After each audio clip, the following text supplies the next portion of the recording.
Suppose Redmi একটি phone launch করলো, কিছুদিনের মধ্যে সে ফোনটাই পোকো নাম দিয়ে আবার লঞ্চ হলো। আবার ওপো একটি ফোন লঞ্চ করলো, কিছুদিনের মধ্যে সে ফোনটাই ওয়ানপ্লাস অথবা রিয়েলমি নামে আবার লঞ্চ হলো। এই খেলা আসলে কি? মূলত এটি হচ্ছে রিব্র্যান্ডিং, এবং চাইনিজ কোম্পানিগুলো এই পদ্ধতি বহুদিন ধরে ইউজ করে আসছে। কিন্তু কেন? প্রথমত ডিফারেন্ট টার্গেট কাস্টমারকে ক্যাচ করার জন্য কোম্পানিগুলো এই পদ্ধতিটি ইউজ করে থাকে। যেমন Xiaomi অথবা রেডমি নাম শুনলেই মনে হয় বাজেট ফোন, কিন্তু OnePlus শুনলে মনে হয় প্রিমিয়াম ফোন। তাই কোম্পানিগুলো চায় আলাদা নাম এবং ইমেজ দিয়ে মার্কেটে ঢুকতে। একই ফোন রেডমি নাম দিলে মনে হয় বাজেট ফোন, কিন্তু পোকো নাম দিলেই সেটা ফ্ল্যাগশিপ কিলার বলে বাজারে হাইপ ক্রিয়েট করে। এভাবে কোম্পানিগুলো সাব ব্র্যান্ডের মাধ্যমে আলাদা আলাদা ব্র্যান্ড ইমেজ বানিয়ে মার্কেটিং করে। রিব্র্যান্ডিং এর দ্বিতীয় কারণ হলো ডাবল মার্কেটিং। একটা ফোন বের হলো, হাইপ, রিভিউ, মার্কেটিং সব হলো। কয়েক মাস পর সেম ফোনটাকে নতুন নাম দিয়ে আবার লঞ্চ করলো, আবার নতুন ভাবে হাইপ, রিভিউ, আনবক্সিং। এক ফোনে দুইবার প্রমোশন, অথচ বানাতে খরচ হয়েছে একবারেই। তাছাড়া ফোনের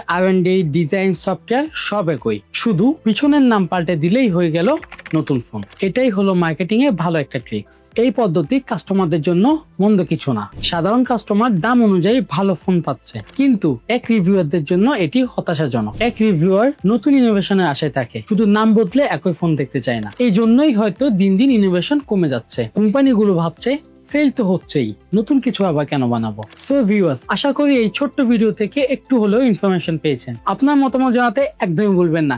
এই রিব্র্যান্ডিংটাকে আপনি কিভাবে দেখছেন, এবং স্মার্টফোনে যে দিন দিন ইনোভেশন কমে যাচ্ছে এই বিষয়টা নিয়ে আপনার মতামত অবশ্যই কমেন্টে জানাবেন। এবং এমন কন্টেন্ট পেতে চাইলে অবশ্যই সাবস্ক্রাইব বাটনে ক্লিক করুন। নেক্সট ভিডিওতে আপনার সাথে আবারও দেখা হবে। আজকের মতো এখানেই বিদায় নিচ্ছি। Till then take care. আসসালামু আলাইকুম।